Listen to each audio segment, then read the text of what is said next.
Mrs. Gandhi, how tense is the situation on your frontiers with Pakistan? It's very serious indeed. The two armies are confronting each other. And of course, shelling has been going on for quite some time, even before I left. Do you really think it's possible that Pakistan would attack India with their present internal situations? Well, when there is the sort of chaos which they obviously have, they may take desperate action and feel that an external enemy might unite some of the people there. What about you? Is there a situation in which you might attack Pakistan? Well, I hope not.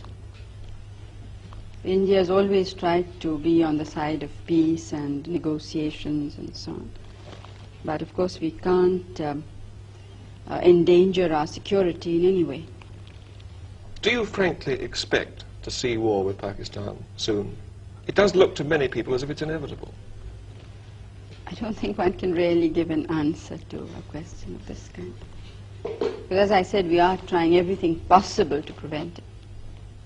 Why have you not felt able to agree, as the Pakistani president has, and he suggested it, that you should withdraw some troops from your frontiers? Pakistan, as I moved its troops forward a considerable time before we did. Now, while they were there on our border, nobody raised any question that this would be endangers peace, it endangers our country. Now, when we felt compelled to, in the interest of our defense, the whole world seems to have woken up. Now, it seems a very unrealistic situation to me. And as far as going back is concerned, our positions are much further back. I mean, we don't have a second line that is that could serve us should Pakistan decide to attack after all. So it would not be, I don't think I would be doing my duty to the country and to the people if we would agree. And one thing you must remember is that we have never attacked anybody, but we have been attacked 3 times. But do you support the Bangladesh guerrillas? Do you support a separate state in East Pakistan? You see, it's not a question of supporting or not. The question is what is likely to happen. I don't think we can shut our eyes to the situation in a neighboring state.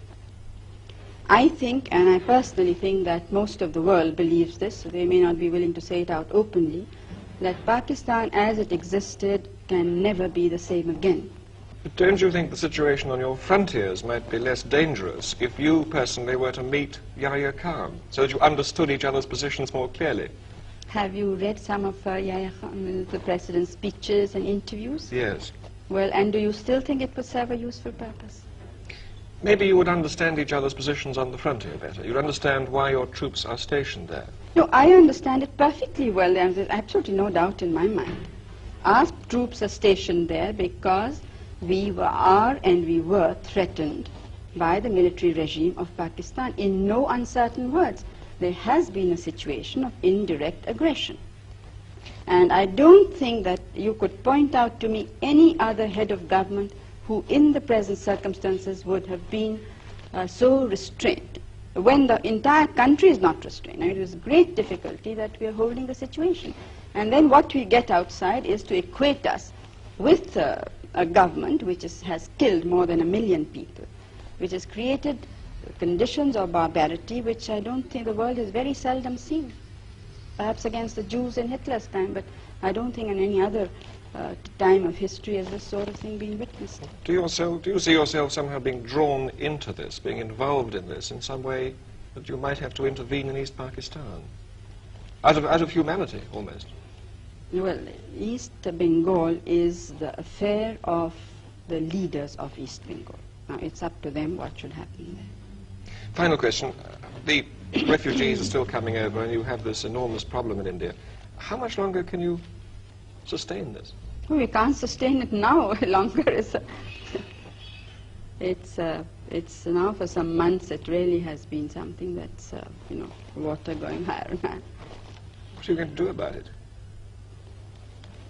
But something will have to be done. One thing I must say, that I'm absolutely determined that all the refugees of all religions must go back We are not going to absorb them in our population. Would you, if necessary, put them back by force? Well, I'm not jumping bridges before I come to them, but I'm only sure of this, that they have to go back.